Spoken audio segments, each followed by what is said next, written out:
नमस्कार बालमित्रांनो, इयत्ता 7वी, विषय मराठी, पाठ 19वा, धोंडा. या पाठाचे लेखक आहेत डॉक्टर संजय ढोले. यांचा जन्म 1965 साली झालेला आहे.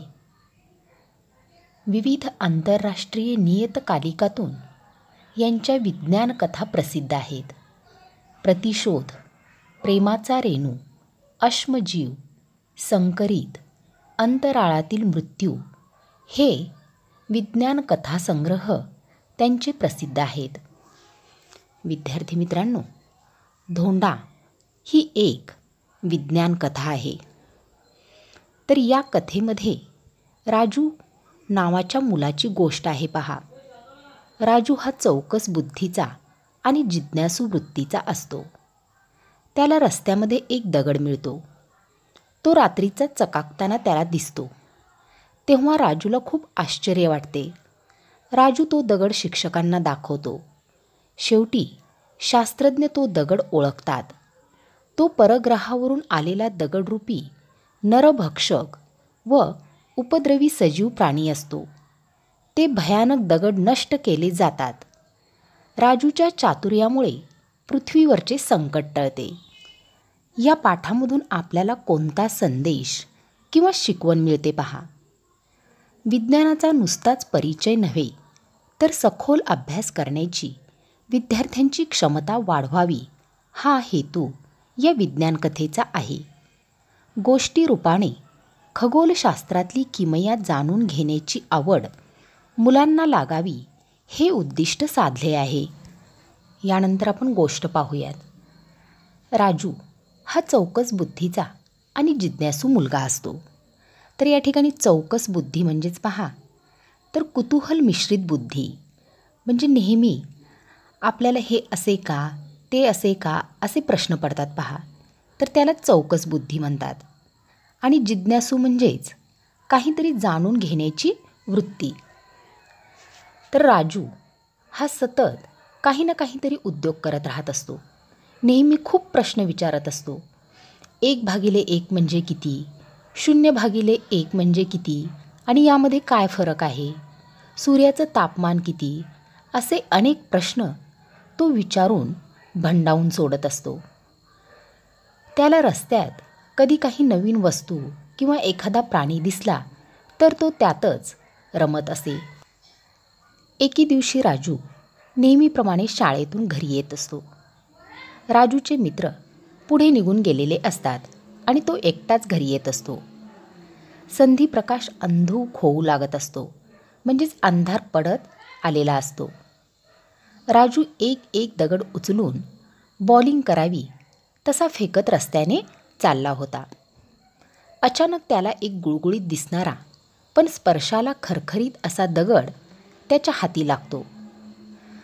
तो त्या दगडाला नेहमीप्रमाणे फेकतो, पण तो दगड घरंगळत न जाता उड्या मारत मारत अपेक्षेपेक्षा खूपच अंतरावर जाऊन थांबतो.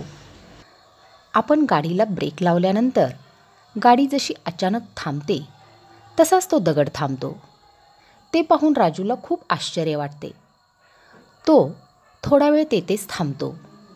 जास्त बल न लावता फेकलेला दगड एवढ्या लांबपर्यंत कसा काय गेला, असा तो विचार करत असतो. त्यानंतर तो दुसरा धोंडा उचलतो. खूप जोर लावून राजू तो दगड फेकतो, परंतु आत्ता फेकलेला दगड हा पूर्वीच्या फेकलेल्या गुळगुळीत धोंड्यापर्यंत न पोहोचलेला पाहून राजू थोडा धास्तावतो, म्हणजेच घाबरतो. त्याला काहीच कळत नाही, कारण त्याचा हा अनुभव रोजच्यापेक्षा खूपच वेगळा होता. त्याला काय करावं हे सुचत नाही. त्याला वाटतं की कदाचित हा आपला भ्रम असू शकतो, म्हणून तो धोंडा पुन्हा फेकण्याचं ठरवतो. यावेळेस तो गुळगुळीत दिसणारा पण खरखरीत वाटणारा धोंडा तो उचलून घेतो आणि पूर्वीपेक्षा खूपच कमी बलानं फेकतो. चेंडू जसा उड्या मारत जातो किंवा खोडकर मुलं जशी इकडून तिकडे पळत सुटतात, तसाच तो धोंडा पूर्वीपेक्षाही उंच उड्या मारत जातो व थांबतो. राजूला या नवीन धोंड्याची खूप गंमत वाटते. एक नवीन खेळणं आपल्याला मिळालं याचा आनंद त्याच्या चेहऱ्यावर दिसतो. हा धोंडा काहीतरी विलक्षण, अजब आहे याची त्याला जाणीव होते. शाळा सुटून बराच वेळ झालेला असतो. अंधार खूप झालेला असतो. त्यामुळे राजूला त्याचा हा खेळ इथेच थांबवावा लागतो. तो विलक्षण वाटणारा म्हणजेच अजब धोंडा घेऊन राजू आपल्या घरी येतो. घरी येत असताना अनेक वेगवेगळ्या प्रकारचे दगडसुद्धा राजू गोळा करतो. घरी नेहमीप्रमाणे त्याचं स्वागत होणार होतं. म्हणजेच घरी उशिरा आल्यामुळे त्याचे वडील बाबा पाटील त्याला खूप रागवतात. कारण ते खूप कडक शिस्तीचे आणि करारी म्हणजे रागिष्ट असतात. घरी येताच बाबांचा करडा स्वर राजूच्या कानावर पडतो. बाबा त्याला म्हणतात की राजू, इतका वेळेपर्यंत कुठं होतास? त्यावर राजू म्हणतो की शाळा सुटल्यानंतर मी खेळत होतो. त्यावर वैतागलेल्या स्वरात बाबा त्याला म्हणतात की नक्कीच दगडधोंडे खेळत असशील. राजू हो म्हणतो. बाबा राजूच्या खिशातील सर्व दगडधोंडे काढून बाहेर भिरकावून देतात. फेकलेल्या त्या गुळगुळीत धोंड्याकडे राजू आशाळभूत नजरेने पाहत असतो. म्हणजेच इतक्या उत्सुकतेने आणि नवलाईने राजूने तो धोंडा घरी आणलेला असतो. परंतु बाबांनी रागाच्या भरामध्ये सर्व धोंडे बाहेर फेकून देतात. रात्र खूप झालेली असते.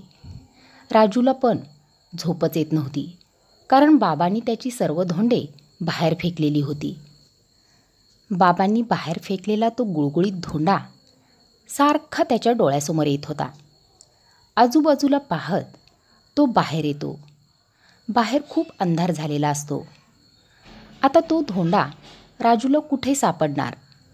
तरीसुद्धा बाबांनी जिथे ते सर्व दगडधोंडे भिरकावलेले होते ती जागा राजू शोधून काढतो. पण राजूला धोंडा काही सापडतच नाही. शेवटी राजूला खूप कष्टाने शेवटचा प्रयत्न म्हणून झुडपामध्ये तो शोधत असतो. तिकडे जात असताना त्या गर्द झाडीमध्ये राजूला काहीतरी अंधुकशी चकाकी असलेला तो दगड दिसतो. म्हणजेच रात्रीच्या वेळी हा असा दिसतो तर. असा विचार करत राजू कुठलीही भीती मनामध्ये न बाळगता झुडपामध्ये हात घालतो आणि तो धोंडा काढून घेतो. दबक्या पावलानं म्हणजे हळूच, कुणालाही आवाज न येता घरामध्ये येऊन टेबलाचा ड्रावर हळूच उघडून त्यामध्ये सर्व दगडधोंडे एका कोपऱ्यामध्ये ठेवून देतो. सकाळी उठल्यावर राजूनं टेबलाचा संपूर्ण ड्रॉवर उघडला. धोंड्यासोबत ठेवलेले इतर 3-4 दगड त्याला सापडत नाहीत. राजू धोंड्याकडे निरखून पाहत असतो.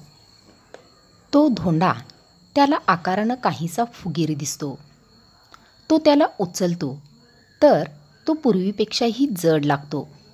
हा आपल्याला भ्रम होतोय की काय असा प्रश्न राजूला पडतो. त्याला यामागचा काहीच अर्थ कळत नाही. तेवढ्यात आई त्याला हाक मारते आणि तो विचारचक्रातून बाहेर येतो. शाळेत जाताना राजूनं सर्वांची नजर चुकवून तो धोंडा हळूच आपल्या दप्तरामध्ये लपवून ठेवतो. त्या धोंड्यामुळे राजूच्या मनामध्ये कुतूहल म्हणजेच आश्चर्य जागृत झालेलं असतं. रात्री कुणालाही न दाखवता राजू तो धोंडा पुन्हा आधीच्याच ठिकाणी म्हणजेच टेबलाच्या ड्रॉवरमध्ये ठेवतो व जास्त कुणाशी न बोलताच झोपी जातो. मध्यरात्री एखाद्या स्वप्नातून उठावं तसा तो गडबडून जागा होतो. आई त्याच्या शेजारी झोपलेली असते. त्यानं म्हणजेच राजू आपल्या आईला हलवतो, पण आई गाढ झोपेत असते. ती उठत नाही. राजूला आश्चर्य वाटतं. टाचणी पडल्याचा आवाज होताच त्याची आई उठत असते. परंतु आज आई एवढी कशी काय गाढ झोपी गेली याचं राजूला आश्चर्य वाटतं. तेवढ्यात त्याचं लक्ष टेबलाकडे जातं व तो आश्चर्यचकित होतो.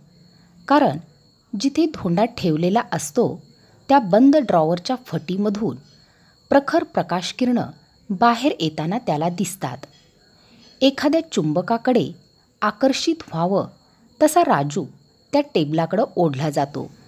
म्हणजेच नकळतपणे त्याची पावलं टेबलाकडे जातात. तो टेबलाचा ड्रॉवर उघडतो. ड्रॉवर उघडताच सगळी खोली प्रकाशानं उजळून निघते. धोंडा एखाद्या हिऱ्यासारखा चमकत असतो. त्या धोंड्यापासून विशिष्ट प्रकारच्या लहरी निघालेल्या राजूला दिसतात. त्या लख्ख प्रकाशातही राजूचे आईबाबा झोपलेले पाहून राजू थोडासा गांगरतो, म्हणजेच घाबरतो. कदाचित या धोंड्यामुळेच ते झोपले असावेत असा अनुमान म्हणजेच तर्क तो काढतो. धोंड्यापासून निघणाऱ्या प्रकाशलहरी त्याच्या आईबाबांच्या व आजूबाजूच्या परिसरातील इतर सजीव प्राण्यांच्या मेंदूच्या लहरीशी जुळल्यानं ते गाढ झोपेतून उठणं शक्य नव्हतं. परंतु राजू स्वतः त्यावेळेस स्वप्नामध्ये असल्यासारखं धोंड्यापासून निघणाऱ्या लहरी त्याच्या मेंदूशी जुळू शकल्या नव्हत्या, कारण तो स्वप्नात असल्यासारखाच वावरत होता. म्हणूनच या महत्त्वाच्या क्षणी राजू जागा झाला होता. आणि हे सर्व म्हणजे या काही सगळ्या घटना घडत होत्या त्या राजूच्या आकलनापलीकडच्या होत्या, म्हणजेच त्याला समजण्या पलीकडच्या होत्या. त्या धोंड्यामधून निघणारा प्रखर प्रकाश राजू जास्त वेळ पाहू शकत नाही.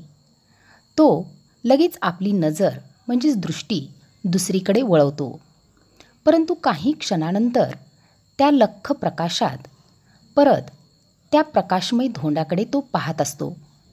त्या धोंड्याची हालचाल पाहून तो शहारला, म्हणजेच त्याच्या अंगावर काटा येतो. कारण तो धोंडा वेडावाकडा होऊ लागतो. त्याच्यापासून दुसऱ्या एका धोंड्याची निर्मिती होते. म्हणजेच त्या धोंड्यापासून आणखीन एक धोंडा तयार झालेला राजूला दिसतो. आता मात्र राजू खूप घाबरतो, कारण त्याला हे सर्व नवल वाटतं, आश्चर्य वाटतं. कारण एका दगडापासून दुसरा दगड निर्माण झालेला त्यानं कधीच पाहिलेलं नसतं. त्याला काहीच सुचत नाही. काय करावं ते कळत नाही. नुकत्याच जन्मलेल्या म्हणजेच त्या धोंड्यापासून जो लहान धोंडा तयार झाला होता त्याची हालचाल पाहून राजूला भीतीही वाटते आणि गंमतसुद्धा वाटते. छोट्या धोंड्याला राजू स्पर्श करतो.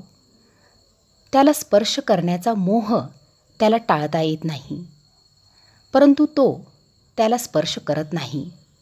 दोन प्रकाशमय धोंडे त्याला आता स्पष्ट दिसत होते आणि धोंड्यांचा प्रकाश हळूहळू नाहीसा होत होता. प्रकाश जसा जसा कमी होत होता तसा राजूला झोप येत होती.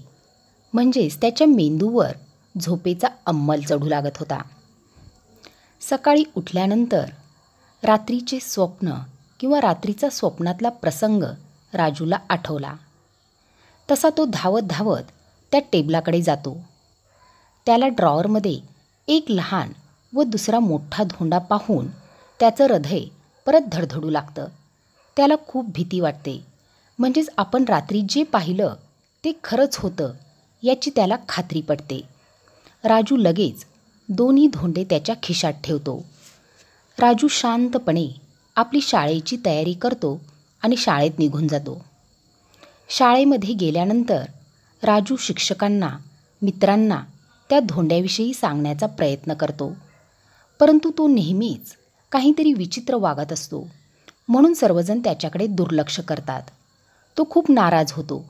आपलं कुणीच ऐकत नाही हे पाहून त्याला वाईट वाटतं. त्याच्या जीवाची घालमेल होऊ लागते. म्हणजेच तो अस्वस्थ होतो. त्याच दिवशी शाळेमध्ये विज्ञान मंडळातर्फे प्रसिद्ध विज्ञान कथाकार श्री अनिल घोटे यांचं भाषण म्हणजेच व्याख्यान होतं. व्याख्यानामध्ये ते विद्यार्थ्यांना अंतराळासोबतच परग्रहावरील जीवसृष्टी याविषयीची कथा म्हणजेच गोष्ट सांगतात. राजू ती गोष्ट लक्ष देऊन ऐकतो. त्यानंतर राजूचा संपूर्ण दिवस अस्वस्थतेत म्हणजेच चिंतेमध्ये जातो. त्यामध्येच तो एक निश्चय करतो. राजूच्या ठाम निश्चयाला त्याच्या बाबांचाही पाठिंबा मिळतो. राजूच्या शाळेतील पाटील सरांनी राजू व त्याच्या बाबांना प्रसिद्ध शास्त्रज्ञ श्री अनिल घोटे यांच्याकडे घेऊन जातात. त्यानंतर काही दिवसांनी डॉक्टर अनिल घोटे यांच्या समवेत त्यांचे शास्त्रज्ञ मित्र डॉक्टर कसबे व डॉक्टर पंडित हे राजूच्या शाळेत आलेले असतात. पाटील सरांनी शाळेतील सर्व मुलांना पाहुण्याची ओळख करून दिलेली असते.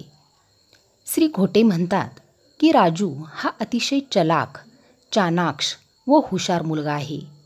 कुठल्याही गोष्टीचा पाठपुरावा करण्याची त्याची नैसर्गिक प्रवृत्ती आहे.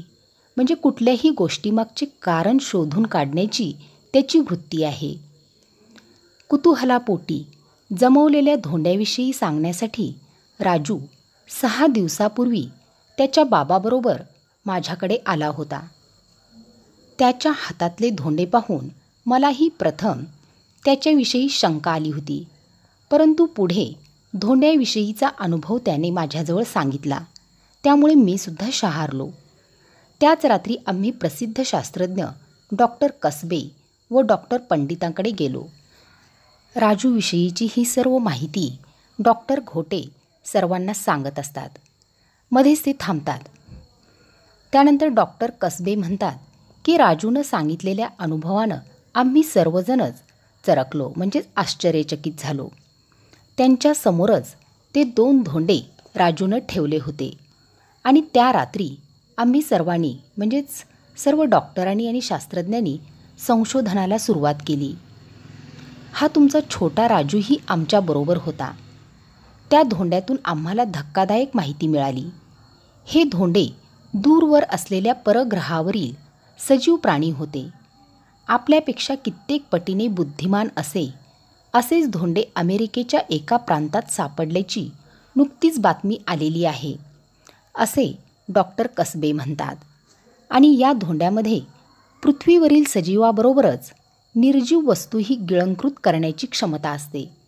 म्हणजेच या धोंड्यामध्ये सजीवाबरोबरच निर्जीव वस्तूंनासुद्धा गिळण्याची क्षमता असते, अगदी दगडसुद्धा. त्यानंच त्यांचा उदरनिर्वाह होत होता. म्हणजेच ते दगड त्यावरच जगत होते. हे दगड नसून सजीव प्राणीच होते. पर्यायानं प्रजनन क्षमता वाढून त्याच्यापासून दुसऱ्या धोंड्याची निर्मिती होऊ लागली होती.